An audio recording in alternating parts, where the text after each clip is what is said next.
Welcome to Live DAF, your online DAF Yomi Shir. Hello and Shalom Aleichem. Welcome back to today's DAF Hayomi, Maseches KIDDUSHIN DAF Vav. We got up to the third line off the top of the Amud, and we begin a sugya, Tanu Rabbanan, a brisa, followed by a long sugya, giving us many variations of lishonos, various phrases, words that will accompany the handing over of the money or the ring to the Isha to effect a kiddushin, to make an acquisition. So he has to express his intent while doing so. What's the purpose of giving you the ring? So some lishonos are successful, they work. They make kiddushin. They are indeed a clear articulation of his intent to marry her, whereas some other forms of expression are not as clear, have some ambiguity, and therefore we'll have to deal with them and see how they work. Tanu Rabbanan says the Bryce Sariyat Yishti. He gives her the ring, you're my wife. Hariyat Arusasi, you're engaged to me. Hariyat Kanuyili, I'm acquiring you. All these Lashonis work, and she is Mukadeshes. Another three expressions that work.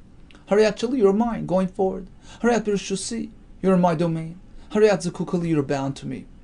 And all these as well, Mikudeshes. Now, why not just list them all together as one? Why group them three at a time? Why doesn't the Brisa just put them all on one list? The Brisa could have done that. Tana, Talas Sham Inu. But, the Tana who presents this Brisa learned them separately, three at a time. That's how he learned them. And he kept it that way. It aids in retention and memory. Just keep it in the same form as you learned it. Vigarasinu, so he heard it this way, and that's how he learned it and taught it as well. Okay, so we have 6 expressions that work. Iboilu, the Bnei Yeshiva wanted to know, what if he says miyuchedesli? You are miyuchedesli. You're one with me, so to speak. And this is all based on the psukim back in Bereshis with Adam and Chava, right? So the pasuk says, when one marries a woman, v'davak bi'ishtoi v'hayu lebasar echad, it creates that union. So miyuchedes, li means you're designated to me. Mahu, is that a valid lashon kedushin? What about miyuedesli? It's a similar lashon. Again, you're reserved to me, you're designated to me, which is actually found in Shmois, Parshas Mishpatim. Asher lo ye'ada, that's the owner of the Amavriya who marries her. Ye'ada yi'ud. Miyu'edesli mau. Could that be used for an ordinary lashon kedushin? Ezrasi mau. Negdasi mau. Pasuk says, E'eselai ezer kenegdei. She's with him, she's kenegdei, she's ezer, she's his helper, she assists him. Are these also lashonos of kedushin? Ezrasi mau, negdasi mau. What about atzurasi? Atzurasi, Rashi in the first pshat says, lashon atzeres. Like a yomtiv, when they all come together, don't engage in work. So you're with me at home. Salasi mau. Hashem took Chava off of Adam, right? She took the tzela, the side, the rib. Atzurasi mau, salasi mau. You're mine as a tzela. Skurasi mau. So the pasuk says he took one of his bones, vayiskar basar tachtena, and replaced it with flesh. So Sugurasi is milashin vayiskar basar. It relates to that incident where she was taken and substituted with basar. Sugurasi mau, tachti mau. You're under my domain, under my control. Tfusasi mau. Right? I've acquired you, I've taken you. Lukuchasi mau. A lashon of kinyan. So what happens to all these lishonos, which accompany the handing over of the ring of the kiddushin money? Are these clear lishonos of kiddushin or not? So generally speaking, says the Gemara, we don't really have clarity, but on one of them we do. Peshoit miyachad. Let's at least conclude on one. On the lashon of arayat, likuchasi. That works, the sanyo. Hoimer likuchasi. If a man says harayat likuchasi, harezum kodesh, it works. Mishim shenemar ki kachishisha. That's a classic expression based on the pasuk ki kachishisha, which is certainly lashon kiddushin. Iboilu. Here comes another question. Charufasi. He tells her harayat charufasi, which actually we find somewhat in the psukim by the half shivcha, half bascheirin, we find that she's called necherefes leish, designated to a man. So it's the lashon of kiddushin as well. Can that work? Charifasi mahu. Tashma, here comes the right, the Sani, the Brisa says. Ha'imar charifasi, mikudeshes. It works. Why? Shekem be Yehuda, because in the Yehuda territory in Eretz Yisrael, kairin la'arusa charufa, the lashon charufa is a reference to an engaged woman. So it works. It's the lashon of kiddushin. Says the Gemara. Okay, so just because in that locale, in that place, charufa means kiddushin, so it means kiddushin anywhere in the world. Yehuda have Yeruba the Amma, so the area of Yehuda encompasses most of the world. How does that change anything regarding the rest of the world? Charufa doesn't mean kiddushin elsewhere. That's what the Brisa meant to say. If a person uses charufa, it makes her mikudeshes shenemar. That's the pasuk we mentioned. She's designated to a man. It's the lashon of mureses, of engaged. Void. In addition to that reason, to the pasuk, we have, factually speaking, that Yehuda in the place there, kairin larusa charufa, they also relate to an arusas charufa. So we haven't yet really answered our kasha. How does that help the rest of the world? But before that, what does the Brisa mean? We have a pasuk. In addition to the pasuk, we have then Yehuda void l'kra, the fact that in Eretz Yehuda they have this minhag. That's coming to assist the pasuk. We have a pasuk. Why do we need more? Rather, the Brisa meant like this. Let's start again. Yehuda. You're sitting in the Yehuda territory, and there you use lashon charufa. There we say mikudeshes. You know why? Shekain Yehuda kairin la'arusa charufa. Because in that area, that's what they call the arusa. They call a charufa. But actually, the pasuk doesn't really reveal anything regarding this halacha. And Rashi explains because, the pasuk of shivcha nechrefes leish is speaking about a totally different system. She's designated to the Eved Ivri. It's unrelated to Kiddushin. So let's just delete that part of the Brisa. The Brisa simply meant like this. You're sitting in Yehuda, where a arusa is commonly referred to as a charufa. So in the local dialect, local language, arusa and charufa are the same thing. Therefore, it works. And in fact, the Ritva says, we learn from here that, you can engage in isha using any language. Right? So you're in a place that speaks French, you say it in French, it works. And brings a right from this Gemara. Okay, so that's the answer. Charufa, well, if you're in Yehuda, then it works. Continues the Gemara. Now, we had so many different lashonos which we weren't sure about, right? We had miuchedes, miuedes, arzrasi, etc., etc. But by Skinan, what exactly was going on when he said all this? Was it just out of the blue? Or were they actually involved? Were they engaged in marriage-related discussion? What was the topic at hand when he said this expression? Were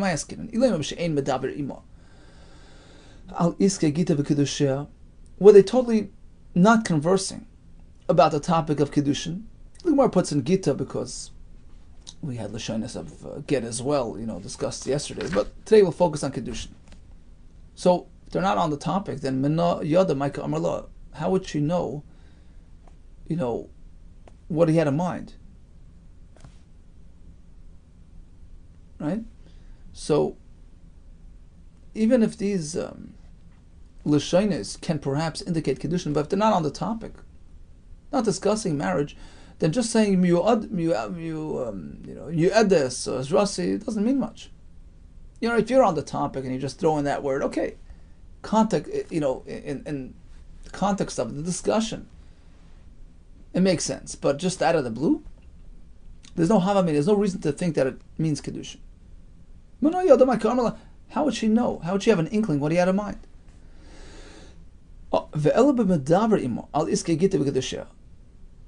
Rather, we're speaking where they're on topic. That's the topic of discussion. Marriage is on the table. So then, We have a kasha the other way. So even if he didn't say anything, just gave her a coin, just gave her a kesef kiddushin, mom, quiet. It's self-understood. We're speaking marriage. We're engaged in marriage, and this is your engagement ring. It's not, as we have a Mishnah, that if it's self-understood, there's no need to express it verbally. Discussing marriage-related topics, but and he gives her the get, the kiddushin. So when they're speaking about divorce, he gives her the get. When they're speaking about marriage, he gives her the kiddushin, right? So it's respective. Without expressing, without verbalizing it, you don't need to say anything. It's perfectly fine. It's enough. No, it's not enough. You have to say it out with clarity. How do we? Which shita do we follow? There's no need to express anything. So what's the whole shaila here? Apparently they're discussing it. It's on the table. So then you don't have to actually express anything clearly. Just give her the ring.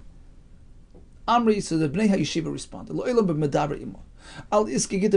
They're on topic. It's on the table. And you're right. Suppose he gives her the ring without uttering a syllable. Of course it would work. It's self-understood. So what's the problem? We're speaking about a case where he gave her the ring, but he made it worse for himself. He threw in all these funny words, negdasi as rasi. So perhaps it makes it worse.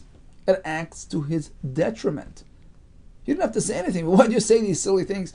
And the question is as follows. What do these things mean? These expressions, is it a lashon of kiddushin and it works? Perhaps no. He's just putting it to work. As Rasi, come help me in the garden. Negdasi, come be my assistant. But it's not kiddushin related. Take him, we leave it unresolved. Interesting. According to Rabbi Yehuda, if the topic, if marriage is the topic at hand, you don't have to say anything when you give her the ring. It's self-understood. But if you say something which can mess it up, that's even worse. Gufa. Let's go back to the halacha we just mentioned. The machlekes tanaim between Rabbi Yehuda and Rabbi Yehuda. Right? They're discussing the topic.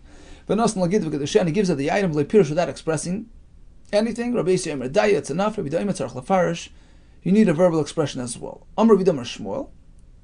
Well, yeah, provided that, they were discussing marriage-related issues up until the ring was given over. There was no break in between.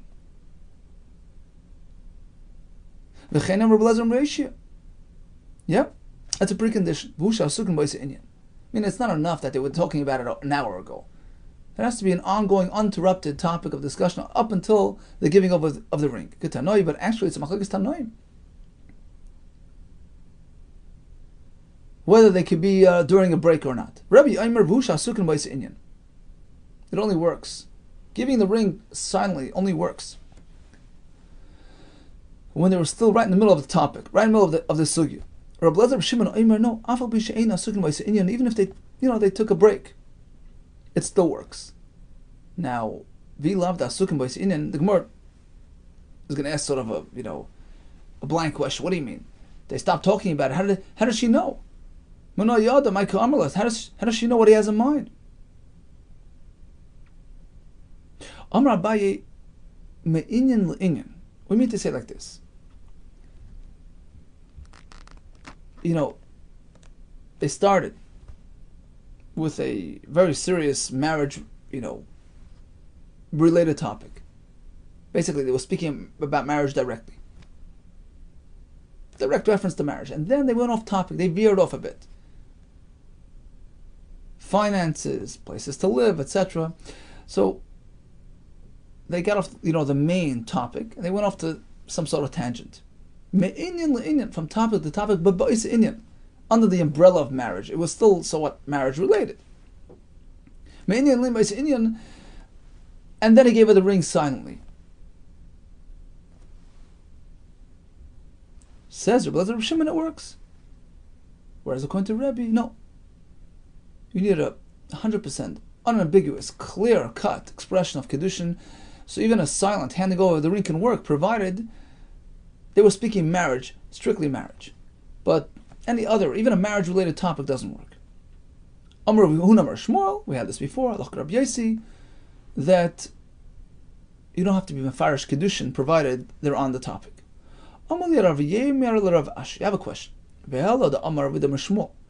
He tells us like this: Kol she'enu yedea, a fellow who's not fully versed and familiar, betiv gitim kiddushin, with the ins and outs, the intricacies of divorce and marriage, lo yehelo esek imoim. You shouldn't be involved in these things. You can end up, really throwing people off.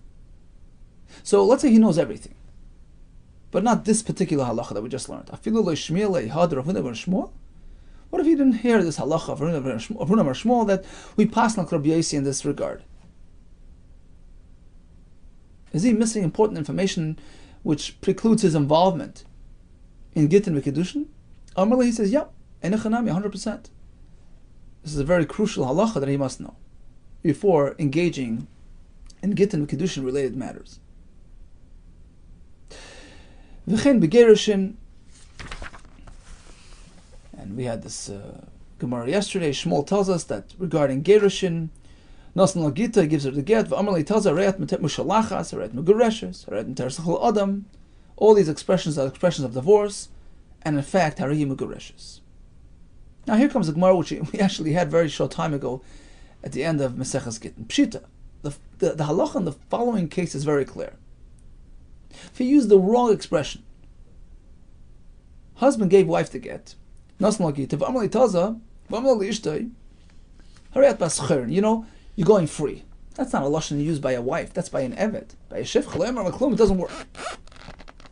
That's not lashon gerushin. Or let's say, Amal l'shifchasa, he tells his maidservant, you know what? Harayat m'teres l'chol adam. You're mutter to marry anybody. Again, that's not a shifcha-related expression. That's a husband-wife type of terminology, but not for a shifcha. Lo yamar l'klum, it doesn't work. So ideally, right, you tell the isha, Harayat m'teres l'chol adam, and you tell the shifcha, when you want to let her go, you say, Harayat bascheirin.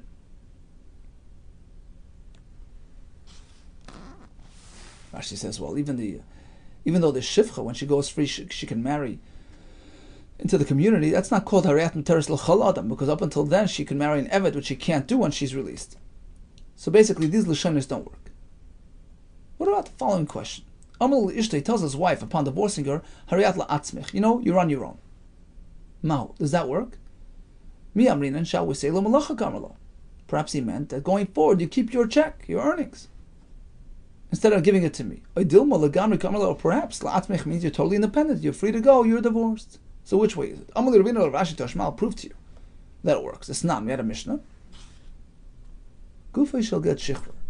What's the essence of the release document? What's the the crucial expression inside that document? Harayata ben chayrin. You're free. Harayata la'atzmach. You're on your own. Harayata la'atzmach. You're becoming an independent entity. So it works by the eved, right? Let's learn from there to the isha as well. Hashta, look. Uma eved knani. Dekane legufay. Even an eved knani, a non-Jewish slave, whose master actually owns him physically. The guf is kani to him. Still, despite the fact that he has a total hold on him, total ownership, once he tells him these magic words, hariyat la'atzmacha, obviously with the get, legamri ka'amali, it's a complete disconnect. He sets him free. Isha de leikane leigufa, certainly one's wife, who he doesn't really own her guf. Once he says these lashonis, leikoshkin, of course it should work. Amar Ravina Ravashi. Next question. Amar la'avda ainli esek b'chamai. Let's say he tells a slave, I have nothing to do with you. Mai. How do we treat that? Mi amrin, and shall we say it means ainli esek b'chalagamri karmali? You're completely disengaged from me. Or perhaps l'mlacha karmali, he meant to say, you know what? You can work on your own, you can earn your income, I'm not taking that from you, but I still own you. Amar le Rav Nachman or Rav Chanan or Rav Ashi, v'amri Rav Chanan mechuzna Rav Ashi. I'll prove to you that it works. Tashma mecher avdei b'gichav. Halacha is, if one sells his eved kanani to a guy, you're not supposed to do that because he'll prevent him from doing mitzvahs. So there is a penalty, yatsa lecheres, he goes free, which means that the owner has the obligation to go redeem him from the guy and set him free. V'tzarach get shichur mir Rabbi Rishon, the original owner, the Jewish owner, has to write a get shichur to let him go. Rashi explains, because even though he sold him to the guy is only kind of the eved in terms of serving him. Ma'aseh yadav, he doesn't actually own the eved, who is sort of a half Jew already by then, because once he was owned by the Yisrael, he's a semi-Yisrael. The guy cannot. Well, the guy can't even own a fellow guy, sorry. A guy can only, acquire usage rights, so to speak. So really the owner still, the original Yisrael owner still retains his ownership, so therefore, v'tzarech get shichur min Rabbi Rishon, the original owner has to give him a release document to set him free. Amar, Rabbi Shimon Gamliel, b'medvar mamurim, when is that required? When does he have to write him a get? Shaloi kasa olav oinai. When he never wrote oinai, we'll see soon what this means. Aval kosav olav oinai zeu shichruri, but if he wrote him oinai, that's as good as a shtar shichrur. Hechidami oinai, what exactly is this? Amar of Sheshes, the kosavle, initially when the Yisrael sold him to the guy, he gave him a note, a small note. You know what? Kisha tivrach mimenu, if you ever get lucky and escape from the guy, Eile Ezek will have nothing to do with you. That is tantamount to a shtar shichrur, and therefore it's not necessary anymore for another shtar shichrur. Bottom line is, you see, Eile Ezek Bocha is a full expression of release. And that proves our point. Amar Abaye, we learn so much about Kesef Kiddushin. What about Hamakadesh B'milva? He had loaned her $1,000, and he says to her, look, I'm being Makadesh you, I have no money on me, but remember that loan? You know what, I forgive that loan. I'm being Makadesh with that loan that you owe me. You no longer have to pay me back. Eina Makadesh, it doesn't work. Why? Let's go to Rashi. This is about halfway down the Amud. Hamakadesh b'milva. The Amar is gadjali b'milva shel visich. I lent you money. That should be the kesef kiddushin. Eina mukadeshes, says Rashi. The kicham is stay Ephron gamrinan. How do we know kinyan kesef by kiddushin? Through the Gzeir Shava with stay Ephron. The yoav mida b'shas kiddushin. There needs to be a handing over of actual funds at the time of kiddushin. But a loan, well, it's very nice of you, but you're not really giving her anything tangible. That money's gone. It's been used. She owes it to you. You have credit by her. You have a claim. But it's not actual physical money. When you lend, it's meant to be spent. That money belongs to her. So even if she can actually locate those coins that you gave her, it's really hers. She owes him other monies. So basically, not giving her anything by forgiving that loan. Continues the Gemara. But if he uses a different formula, very similar but slightly different, that works. Benefit from the loan. We'll see soon what this is. But you shouldn't do that. It looks like ribis, like he's getting more than he gave. Now, what exactly is this hanoas milva that works and shouldn't be done? Are we speaking about a case where he's taking interest? Initially, when he loaned her the money, he told her, Arba, I'm giving you $4, b'chamisha, expecting 5 in return. And now he's being mekadesh with that extra $1. So one second. There's a double problem here. What have you gained? First of all, haribis ma'al yasahu. This is, fair square ribis. You're getting more than you gave her. Number 2, hainu milva. Well, fine. So the deal was she gives you back 5 instead of 4. Well, fine. She's committed to that. So it's like a milva.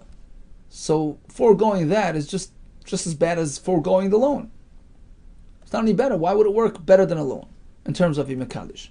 We're speaking about a different type of hanoas milva. He loaned her 1,000 for a month. Month is up. He says, look, I bet you would like an extension.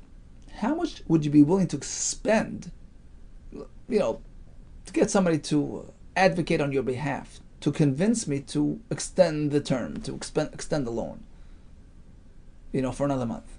Or how much would you give me? So that's not really repayment of the actual loan. That's a side benefit. It's a fee that you'd be willing to spend to make an extension on that loan. That's called hanoas milva. The arvach lazimna, stretching, extension of the due date. So, by extending her zman and not taking that fee, he's actually giving her hana. He's right now giving her an actual hana, which is worth money. Shabbat Kesef. And if he does it for the sake of Kiddushin, she's Mekadeshes. But you still shouldn't be doing this. It looks like ribbis. It's not actual ribbis, says Rashi, because he never, stipulated this condition when he loaned her the money, and the fact he's not actually getting anything from her. It appears like ribbis. Shouldn't be done, not recommended, but if this method is used for Kiddushin, it works. So bottom line is, to be Mekadesh with the actual loan money doesn't work. Ribbis, no. But Arvach Lazimna money, the extension fee works. Amar Rabba, Helach Mana, Almanas Shetachzreili. Reuven hands $1 to Shimon. Look, it's yours on condition that you return it to me. So there could be all forms and variations of, why he's giving him this money, right? So it depends on the context. But you can't use this method to purchase things. Here, take this $1 and I'm buying the field, but give it back to me in a minute. It doesn't work, because ultimately he didn't give him anything. You can't use this method to be mekadesh an isha. Let's say he gives the 5 selah to the kohen to redeem his firstborn son. It doesn't work. But truma, if he offers the kohen truma in this manner, look, take it, but give it back to me. He fulfilled his giving obligations, meaning he was yaitse. He can take it back. He was yaitse the mitzvah. But v'asalasis ken, he shouldn't be doing this, because it looks like the kohen is helping him out. He's allowing him to take the truma back. So, you know what it looks like? V'asalasis ken mishanir. It looks like kohen hamasayeb beis hagrones. It's just an expression, like a kohen who's helping in the granary, in order to get the truma portion from the farmer. You're not allowed to do that. The kohen is not allowed to be Messiah beis hagronis. He's not allowed to be doing any favors to the farmer, because it looks like he's earning his truma, which is totally against the spirit of the Torah. Torah wants the kohen to get it with honor, honorably, respectfully, without having to work for it. It's our privilege, not his. So, by agreeing to this deal to return the truma, it looks like he's, buttering up and bribing the farmer. But technically it works. If it was done, it works. Says the Gemara, in some cases it works, some cases it doesn't. My kasavar, what does Rava hold? Ikasavar matana amanas lahachser shma matana. If Rava holds that you can, even a matana which was given conditionally, that it must be returned after 2 minutes, it's considered a matana, because for the time being he gave him, it was a gift. Then afilu kulanami, then it should work by the mecher, by the isha, by everything. Because if it's not considered a gift, he hadn't given him anything because it was unconditional upon returning it. Afilu trumanami lo, he said it shouldn't work by truma either. There's no nesina. Void. Another question that we have on Rava. Rabbi Yehuda Amar. Rava himself tells us that this form of matana works. We have this by by lulav, right? We all do this on the first day of Sukkot. If there's one pair of dalad mina, what do? We share it. But it has to belong to each one of us. We give it with the matana amanas lachser system. Matana amanas lachser shma matana. You can give matana on condition that has to be returned. The Amar Rabba Helech esrog zeh. Here, take this esrog. Almanas shet tachsireli, on condition that you return it to me, after a minute. Netale, Shimon took it. V'echziroi, and he gave it back to Reuven. Yatsa. So Shimon was yaitze the mitzvah of Natilas esrog, was he fulfilled this condition. He gave it back to Reuven. So for the time being, it belonged to him. But if he never gave it back to Reuven, he's a gazlan. He didn't keep his word. Well, Yatsa, then even if Shimon shook the lulav, it's worthless. Bottom line is, this system works. Elamar of Ashi, let's revise the whole halacha. Bikul hukani, yeah, you can buy stuff this way. You can be paid pidin haben, etc. using this formula. Here, take it. Almanas lahachser. Give it back to me in a minute. Levar me'isha. Except by Kiddusha Isha, it doesn't work. And it's only with the Rabbanan. Lefisha ein isha niknas bechalipin. Just like you can't use the chalipin, the swap system, to be mekadosh the Isha. We had this back on Daf Gimel.